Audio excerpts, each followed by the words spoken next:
اللہ نے سارے نبیوں میں سب سے اعلیٰ، سب سے افضل، سب سے برتر، سب سے خوبصورت جناب رسول اللہ صلی اللہ تعالی علیہ وسلم کی ہستی کو پیدا فرمایا، اور سارے عالم کے انسانوں کے لیے نبی کا اعلان فرمایا کہ قل یا ایھا الناس انی رسول اللہ الیکم جمیعا، اب میں تم ساری دنیا کا رسول بن کے آیا ہوں۔ آپ کا ظاہر بھی اتنا خوبصورت اور آپ کی زندگی بھی خوبصورت۔ میں آپ کو اللہ کے نبی کا حلیہ بتاتا ہوں۔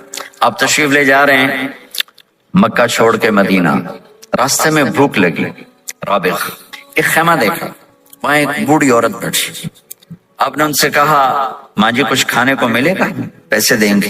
اس نے کہا بیٹا بارش نہیں ہوئی، کچھ بھی نہیں ہے، قحط ہے، کھانے کو بھی نہیں ہے، پینے کو بھی نہیں ہے۔ تو ایک بکری کھڑی تھی بالکل کمزور، اس کے جسم پر صرف کھال تھی۔ آپ نے کہا اس بکری کا دودھ نکال لوں؟ وہ کہنے لگی دیکھ تو رہے ہو اس کے جسم پر تو سوائے کھال کر ہے کچھ نہیں، کہاں سے نکالو گے؟ کہا مجھے اجازت دو۔ اب چونکہ ایک عجیب سا واقعہ ہو رہا ہے کہ ایک ایسی بکری سے دودھ نکالنے کی بات ہو رہی ہے جو چل بھی نہیں سکتی، تو بڑھیا آپ کو ایسے غور سے دیکھنے لگی کہ یہ کون ہے، یہ کون ہے جو اس مری ہوئی بکری سے دودھ نکالنا چاہتا ہے؟ تو غور سے دیکھ رہی، تو آپ آنکھوں میں سما گئے۔ پھر اس نے اس کو بیان کیا، آپ نے اس بکری کے تھنوں کو پکڑا تو لٹک کے نیچے آ گئے، دودھ سے بھر گئے۔ تو اپنے بڑے برتن میں دودھ نکالا، اپنے تینوں ساتھیوں کو پلایا، خود بھی پیا، پھر دوبارہ دودھ نکال کے برتن پورا بھر کے اس بڑھیا کو دے دیا، اور آپ چلے گئے۔ شام کو اس کا خامد آیا ابو معبد، انہیں کہا ام معبد یہ دودھ کہاں سے؟ کہا اس بکری کی۔ کہا پاگل ہے، یہ تو چل نہیں سکتی ہے، اس کا دودھ کہاں سے آ گیا؟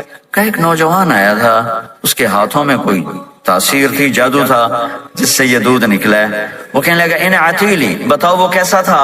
شاید آپ نے کبھی سنا نہ ہو اپنے نبی کا حلیہ، میں بتانا چاہتا ہوں ہمارے نبی کیسے تھے۔ رأيت رجلا ظاهر الوضاء أبلج الوجه حسن الخلق لم تعبه ثجلة ولم تجرب به صعلة وصيم قصيم في عينيه دعج في أشفاره وطف في صوته سحل في لحيته كثافة في عنقه ستع أكحل أحور أزج أقرن إن صمت فعليه الوقار وإن تكلم فسماه وعلاه البهاء أجمله وأبهاه من بعيد وأحسنه وأحلاه من قريب كأن منطقه خرزات نظم يتحذرن فصل لا هزر ولا نزر سبحان لم تقتحم عين من قصر ولا تشناه من طول ربعة انظر الثلاثة غصن بين غصنين۔ کیا اماں الفاظ بول گئی، آج تک عالم تھک گئے ترجمہ کرتے ہوئے، کہنے لگی میں تمہیں کیا بتاؤں، میں نے ایک شخص دیکھا، مجھے لگا جیسے 14ویں کا چاندی کپڑے پہن کے زمین پہ آ گیا۔ ظاہر الوضاء ابلج الوجه، چمکتا چہرہ۔ میں پورا آپ کو ایک اور حدیث بھی ساتھ جمع کر لیتا ہوں۔ عظیم الہامہ، خوبصورت سر، بڑا شدید و سواد الشعر، سیاہ کالے بال، عظیم الہامہ، سر خوبصورت گولائی میں، واسع الجبین، کھلا ماتھا، ازہر اللون، کلیوں جیسا خوبصورت رنگ چمکتا ہوا۔ پھول میں چمک تھوڑی ہو جاتی، کلی میں زیادہ ہوتی، کلیوں جیسا رنگ چمکتا ہوا۔ ازج الحواجب، یہ بڑے خوبصورت گول، وہ آج کل کیسے یہ پر پینسلیں لگا لگا لگا کے بیچاریاں یہاں تک لے جاتی ہیں، اور پھر پینسل کا رنگ اتر جاتا ہے، پھر اندر سے وہی عجیب و غریب نظر آنے لگتا ہے۔ تو میرے نبی کی اللہ نے ایسے خود بنا دی، ایسے پورے چلتی ہوئی یہاں تک آتی تھی۔ من غیر قرن، یہاں بال نہیں تھے، یہاں یہ جگہ خالی تھی۔ جن کے ہوتے ہیں وہ بیچاری یہاں سے نکال نکال نکال، ہائے ہائے بھی کرتے ہیں اور نکالتے بھی ہیں۔ من غیر قرن، یہاں بال نہیں تھے۔ بینہما عرق یدرہ الغضب، یہاں ایک وین تھی، وین، جب آپ کو غصہ آتا تھا تو آپ غصے کو برداشت کرتے تھے، نکالتے نہیں تھے، برداشت کرتے تھے، تو وہ یہاں ایسے ایسے ایسے ایسے ایسے ایسے حرکت کرنا شروع کر دیتی تھی، تو اس سے پتہ چلتا تھا کہ اللہ کے نبی غصے میں بیٹھے ہوئے ہیں۔ فی عینیہ دعج، آنکھ بڑی خوبصورت، موٹی، سیاہ، اشکل، لمبی، اہدب، یہ بال بڑے لمبے، اکحل، بغیر سرمے کے سرمہ لگا ہوا، انجل، ابرج، اہدب، احوج، ادعج، اکحل، یہ سب نام میرے نبی کی آنکھوں کے ہیں کہ اللہ نے ایسی خوبصورت آنکھ کائنات میں اور کسی کو نہیں تھی۔ حسین آنکھ تھی، اس میں باریک سرخ دھاریاں تھی اور سیاہی سیاہ تھی، سفید ہی سفید تھی. جب آپ آنکھ اٹھا کے کسی کو دیکھتے تھے کوئی آپ کی آنکھوں میں آنکھیں نہیں ڈال سکتا، سب ایسے ہو جاتے تھے. اس لیے میرے نبی یوں نہیں دیکھتے تھے، لوگ ایسے دیکھتے تھے. جل نظرہ الملاحظہ، ایسے جب کبھی آنکھ اٹھتی تھی پھر سب آپ کے سامنے یوں ہو جاتے تھے، کوئی آپ کے چہرے پہ نظر نہیں ڈال سکتا تھا. فی اشفارہ وطف، خوبصورت خوبصورت بال. اخن العرنین، ناک تھوڑا سا یہاں سے اٹھا ہوا، یہاں سے باریک. لہو نور یعلوہ، یہاں نور نظر آتا تھا ایسے چمکتا ہوا چمکتا ہوا. ضلیع الفم، ہونٹ بڑے خوبصورت کھلے ہوئے کھلے ہوئے اور چوڑے منہ کے ساتھ. اشنب براق الثنایا مفلج الاسنان، دانت ایسے گودائی میں خوبصورت چمکتے ہوئے. جب کبھی آپ مسکراتے آپ کے دانتوں کا نور دیواروں پہ پڑتا ہوا نظر آیا کرتا تھا. ایسے حسین دانت تھے ہمارے نبی کے کہ دانتوں سے نور نکل کے دیواروں پہ پڑتا ہوا نظر آتا تھا. یہ 4 دانتوں میں تھوڑا فاصلہ تھا، باریک سا فاصلہ تھا، اس میں سے ایسے روشنیاں نکلتی تھی آپ کے مسکراہٹ کے دوران. سہل الخدین، یہ گال آپ کے نہ ایسے نیچے کہ کمزور ہوں، نہ ایسے ابھرے ہوئے کہ برے نظر آئیں. کف اللحیہ، داڑھی بڑی خوبصورت گھنی نیم گھنگریالے، اور داڑھی میں سر میں 14 سفید بال تھے اور ایک روایت میں 20 سفید بال تھے. اور کأن عنقہ جید دمیہ، اور آپ کی یہ گردن مبارک سراہی کی طرح لمبی اور خوبصورت گولائی میں جیسے کسی نے گھڑ کے آپ کی گردن کو بنایا ہوا ہو. اور آواز میں جادو، فی صوتہ سحل، آواز میں جادو، آواز میں کشش، آواز میں گرفت. طفیل بن عامر ایک بڑے عرب سردار ہیں، وہ مکے میں آئے. لوگوں نے کہا ایک جادوگر ہے جس کو سناتا ہے اس کا ہو جاتا ہے، تم اس کی نہ سننا. انہیں ڈر کے اپنے کان میں روئی ڈال لی کہ میں سنتا ہی نہیں. طواف کر رہے تھے، آپ پہ نظر پڑی، آپ نماز پڑھ رہے تھے ایک طرف کھڑے ہو کر، تو نظر پڑی تو کھچ گیا دل. تو کہنے لگے من ہوا، یہ کون ہے؟ تو مکے والوں نے کہا ہوا یہ وہی جادوگر ہے. تو طفیل کہنے لگے میری جی میں آیا، تو اتنا بڑا سمجھدار آدمی ہے، یہ اتنا خوبصورت انسان میرے خیال میں جادوگر نہیں ہو سکتا. میں اس کی سنتا ہوں، اگر اچھی بات ہوگی تو لے لوں گا، غلط ہوگی چھوڑ دوں گا. تو طواف پورا کر کے آپ کے پاس آ کے بیٹھ گیا. آپ نے سلام پھیرا. تو طفیل کہنے لگا ما تقول یا محمد، کیا کہتے ہو محمد، کچھ سناؤ. تو آپ نے چند جملے بولے، ان الحمد للہ احمدہ واستعینہ واؤمن بہ واتوکل علیہ من یہدہ اللہ فلا مضل لہ ومن یضللہ فلا ہادی لہ.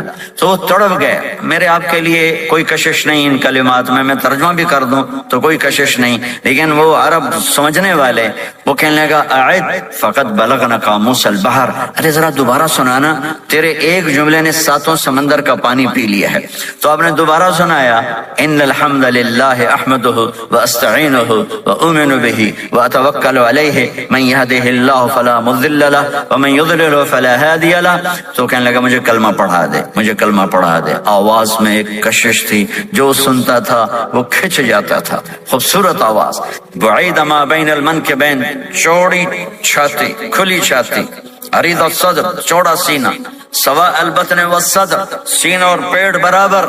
میں معذرت سے کہتا ہوں کتنے خواتین بھی مرد بھی، آپ سجے پاسے پیٹ کھبے پاسے، آپ کھبے پاس پیٹ کھبے پاسے، آپ سجے پاسے. دیکھتے وہ ادھر ہو تو پیٹ ادھر ہو جاتا ہے، ادھر ہو تو پیٹ ادھر ہو جاتا ہے. جو ہنستے میں پیٹ ہے کرتا ہے زبان سے نہیں، وہ پیٹ سے ہنستے گڑ گڑ گڑ گڑ گڑ گڑ گڑ.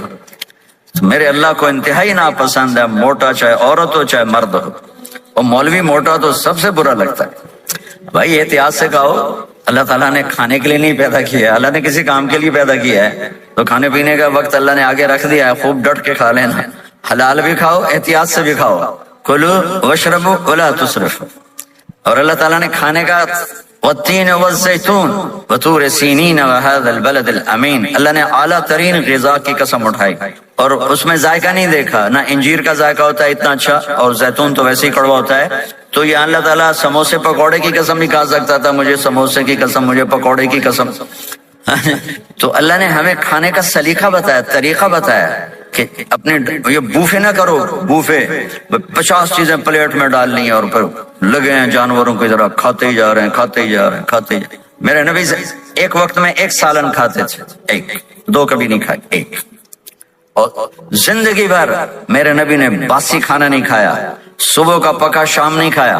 شام کا پکا صبح نہیں کھایا، صرف ایک دفعہ حج کے موقع پر ام ہانی حضرت علی کی بہن مکہ میں، ان کے گھر باسی روٹی کے 2-4 لقمے لیے، ورنہ صبح کا پکا ہوا شام نہیں کھاتے تھے، یا تازہ یا فاقہ، تمہاری طرح نہیں 8 دن کا پکا کے فریج میں ٹھوک دیتا ہوں، کڈی رکھو تو کھاتی رکھو، یہ کیا ہے؟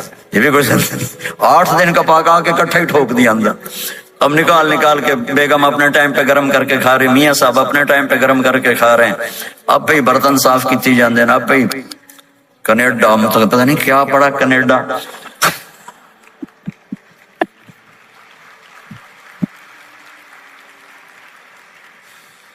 میں انگلینڈ گیا تو میرے بڑے اچھے دوست ہیں، وہ کہنے کہ مولانا میں نئی گاڑی لایا ہوں، آپ کو اس میں بٹھانا ہے۔ اچھا کتنے کی؟ کہنے کا 2.5 لاکھ پاؤنڈ کی ہے، 2.5 لاکھ پاؤنڈ کی۔ میں نے کہا اس کا ڈرائیور کون ہے؟ کہا جی ڈرائیور تو ہم خود ہی ہوتے ہیں۔ میں نے کہا پھر ہماری سوزوکی اچھی ہے جس پر ڈرائیور رکھا ہوتا ہے، صاف بھی کرتا ہے بٹھاتا بھی ہے، تم اچھے 2.5 لاکھ پاؤنڈ کی گاڑی لی ہے، ٹائر بھی خود دھو رہے ہو اور اس کے میٹ بھی خود صاف کر رہے ہو نکال کے، ابھی بیگم نے برتن بھی تم سے صاف کروانے، وہ الگ سے کام ہے۔ میرے نبی سوا البطن والصدر، میرے نبی کا سینہ اور پیٹ برابر تھا، سب تلقص، بالکل ایسے سیدھا قد، بالکل، اور کبھی زندگی بھر پیٹ بھر کے کھانا نہیں کھایا، صبح کھایا شام نہیں کھایا، شام کھایا صبح نہیں کھایا، جان بوجھ کے، اور جب کھایا تو چند لقمے۔ دقیق المسربہ، یہاں بالوں کا تار تھا جو ناف پہ آ کے ختم ہوتا تھا، باقی سارا جسم انور المتجرد، چمکتا ہوا جسم تھا، چمکتا ہوا، راہ بر راہ، یہ ہتھیلی کشادہ، شسن الکفین والقدمین، یہ جگہ اور پاؤں کی یہ جگہ، اس پر گوشت خوبصورت، مسیح القدمین، اس طرح تھا کہ یہ رگیں نظر نہیں آتی تھی، اور جو حصہ آپ کا کپڑوں سے باہر نظر آتا وہ نور چمکتا نظر آتا تھا، اور اذا زال قلعا، آپ پورا قدم اٹھا کے رکھیں، یہ ایسے نہیں چلتے کہ آپ پورا ایسے قدم اٹھاتے تھے پورا، اور یقارب الخطا، قدم چھوٹا چال میں تیزی، ایسے لمبے قدم نہیں اٹھاتے تھے، چھوٹا قدم لیکن اس میں تیزی بہت، یمشی تکفین، ذرا کندھے جھکا کے چلتے تھے، اکڑ کے زندگی بھر نہیں چلے، ہمیشہ یوں چلتے تھے، تھوڑی گردن بھی جھکی ہوئی، تھوڑے کندھے بھی جھکے ہوئے، اور عاجزی، اور ہمیشہ سلام میں پہل فرماتے تھے، جس کو بھی ملتے تھے سلام میں پہل ہوتی تھی، اور اتنے عالی اخلاق تھے، کبھی کسی کو یوں کر کے نہیں بلایا، ہمیشہ یوں کر کے اشارہ کر کے، پورے ہاتھ کا اشارہ کر کے بلایا، اور جب کبھی آپ کو دائیں بائیں سے کوئی بلاتا یا رسول اللہ تو آپ یوں نہیں کرتے تھے، میں یوں کھڑا ہوں، مجھے فوزان کہتا ہے مولانا صاحب تو میں اتنا ہی کروں گا، جی فرمائیے کیا کہنا ہے، کوئی ادھر سے ہوگا تو میں کہوں گا ہاں جی بولو کیا کہنا ہے، پر اپنے نبی کے اخلاق دیکھو، یہاں سے کسی نے آپ کو بولا یا رسول اللہ تو آپ یوں نہیں کرتے تھے، آپ یوں کرتے تھے، جی فرمائیے، پورا اس کو سینہ دیتے تھے، کوئی ادھر سے بولا تھا یا رسول اللہ تو آپ یوں نہیں کرتے تھے، آپ پورا ایسے مڑتے تھے، پھر کہتے تھے جی فرمائیے، پورا سینہ دیتے تھے اس کو، اور پھر کوئی کہتا آپ سے بات کریں تو آپ یوں ہو جاتے، کوئی آپ سے بات کرنی آپ یوں ہو جاتے، جب تک وہ بات ختم نہیں کرتا تھا آپ اس کی سنتے رہتے تھے، اور جب کسی کی بات سنتے تھے تو بالکل اس کو چہرہ دیتے تھے۔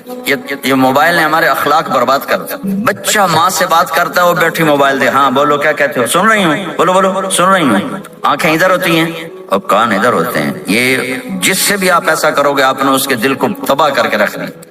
توجہ فرمائیے، ہمارے اردو میں کہتے ہیں توجہ، تا ہٹا دو تو نکلتا ہے وجہ، چہرہ، اپنا بوتھا شریف میری طرف کرو، مجھے عزت دو، میری آنکھوں میں آنکھیں ڈال کے بات کرو۔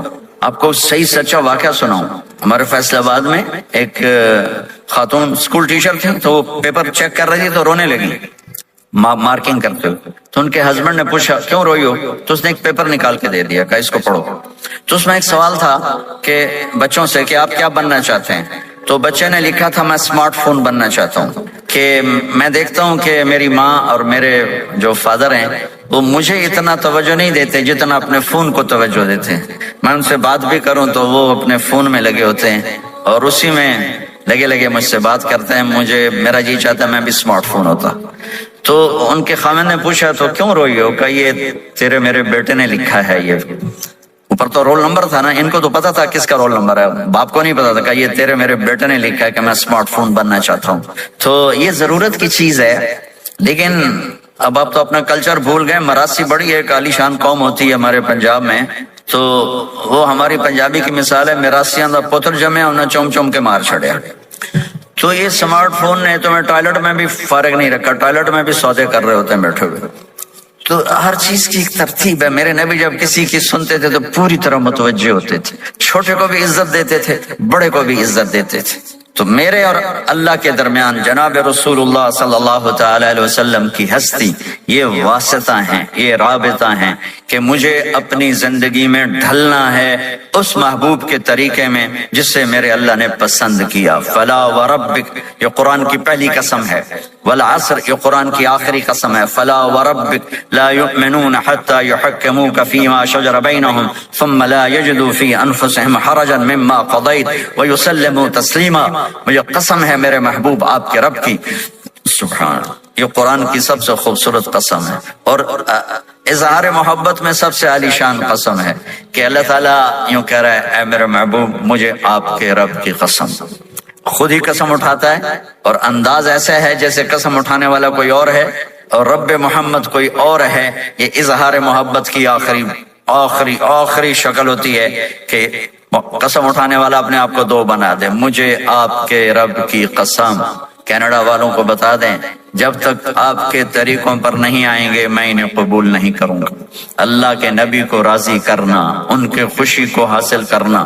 ایک صحابی آئے, یا رسول اللہ میرا پڑوسی ہے, اس کی کھجور ایسے ہو کر میرے گھر کے صحن میں اس کے چند آتے ہیں شاخیں, جب پھل لگتا ہے تو وہ گر جاتا ہے تو میرے بچے اٹھاتے ہیں تو ادھر سے دوڑ کے آتا ہے, ان کے منہ سے کھجور نکال لیتا ہے.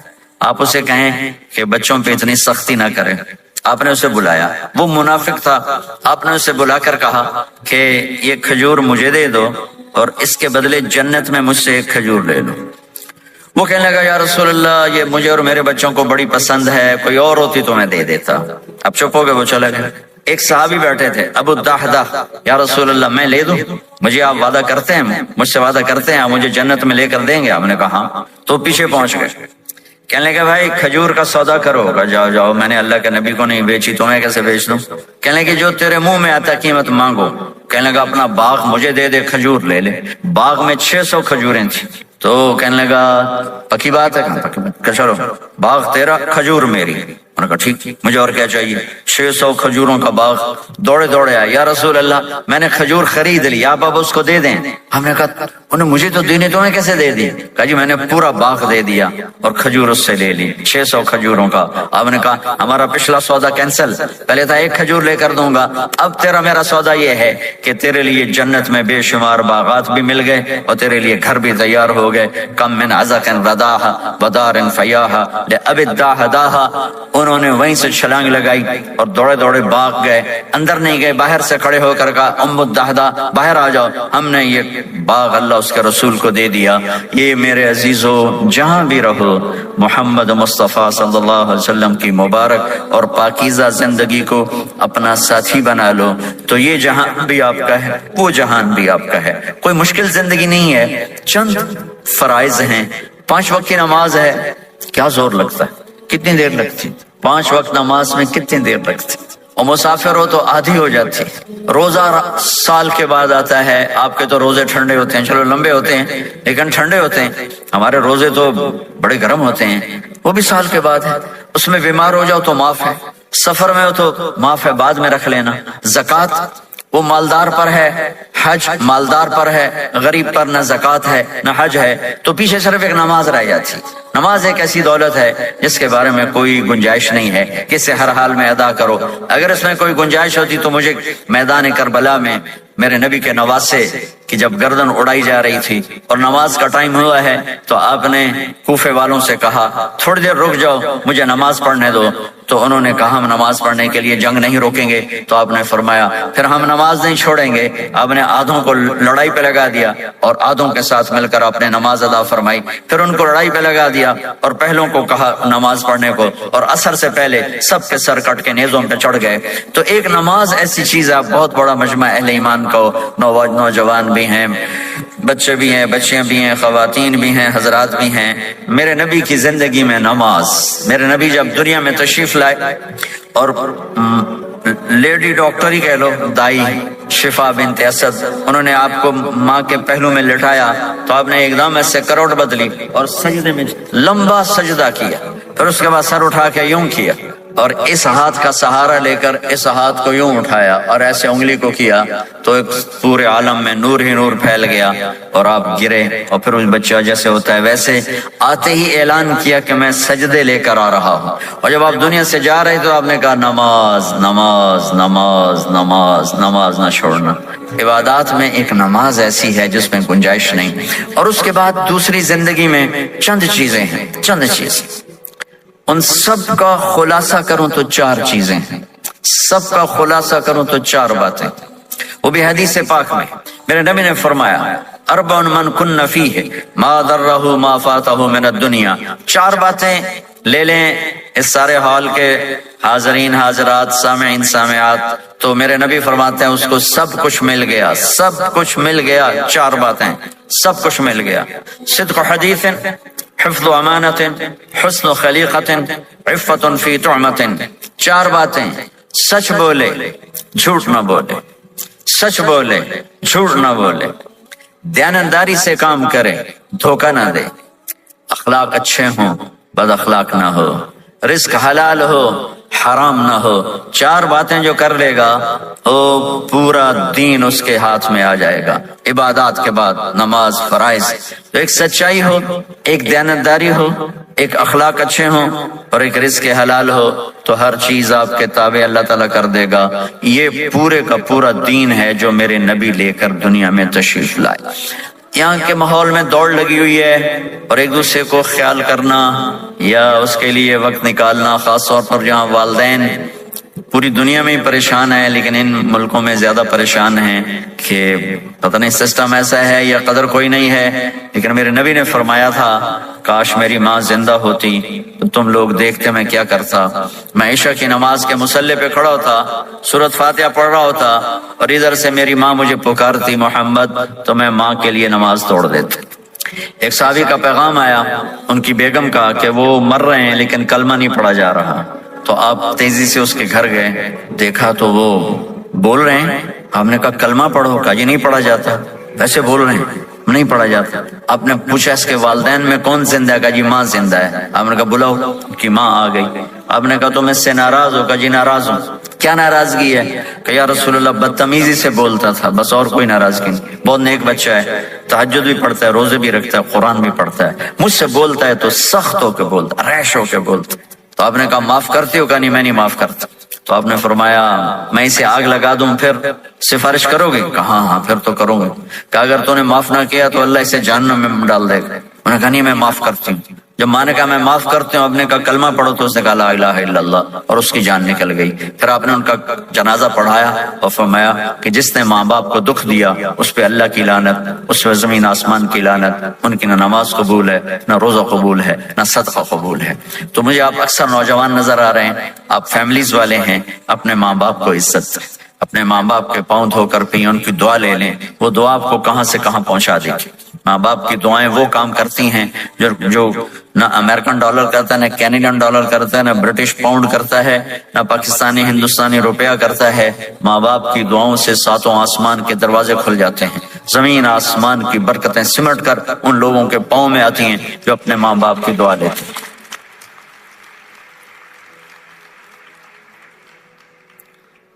ایک دفعہ موسیٰ علیہ السلام نے کہا یا اللہ میرا جنت کا ساتھی کون ہے؟ تو اللہ تعالیٰ نے فرمایا کہ وہ جو فلاں آدمی گوشت بیچنے والا، اس کو ہم قصاب کہتے ہیں، قصائی، یہ کوئی اتنا بڑا معزز پیشہ نہیں ہوتا۔ تو موسیٰ علیہ السلام بڑے حیران ہوئے کہ میرا ساتھی گوشت بیچنے والا، تو اس کو دیکھنے چلے گئے۔ دیکھا تو ایک عام آدمی جیسے گوشت بیچ رہا ہے، ایسے ہی سارے بازار میں بیٹھا ہوا، دوسرے بھی بیٹھے ہوئے۔ جب شام ہوئی اس نے تھیلے میں گوشت کا ٹکڑا ڈالا اور گھر گیا، تو موسیٰ علیہ السلام بھی ساتھ گئے۔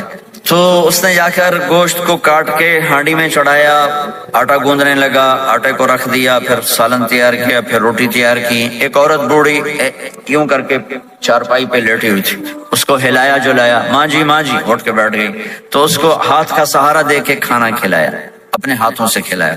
کھلاتا رہا. جب اس نے کہا بس تو اس نے اس کا منہ صاف کیا, کلی کرائی. جب وہ لیٹنے لگی تو کچھ بولی, تو موسیٰ علیہ السلام دور کھڑے تھے, سمجھے نہیں کہ یہ کیا بول رہی.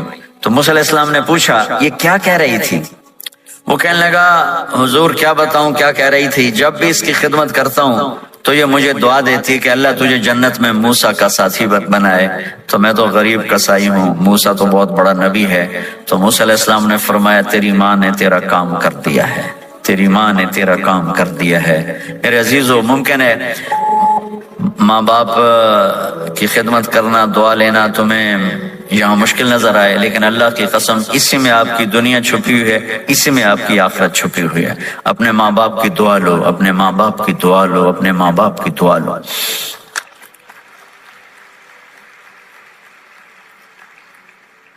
دوسرا رشتہ ہے یہاں خاوند اور بیوی کا. پورے ویسٹ میں طلاقیں بہت زیادہ ہو گئی ہیں, بہت زیادہ طلاق کی ریشو بڑھ گئی ہے. یہ سب سے خوبصورت رشتہ ہے, سب سے عالی شان رشتہ ہے.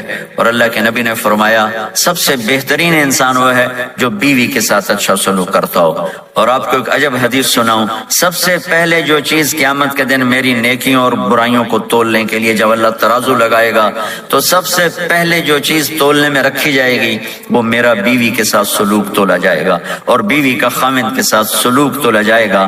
یہ وہ رشتہ ہے جس کو سب سے پہلے جنت میں بنیاد رکھی گئی. اللہ نے آدم اور حوا کا نکاح پڑھا کر انہیں خاوند اور بیوی کے رشتے میں جوڑا, اور یہی رشتہ جنت میں جا کے آخر میں بھی یہی رشتہ ہے, وہ خاوند اور بیوی کا رشتہ ہے.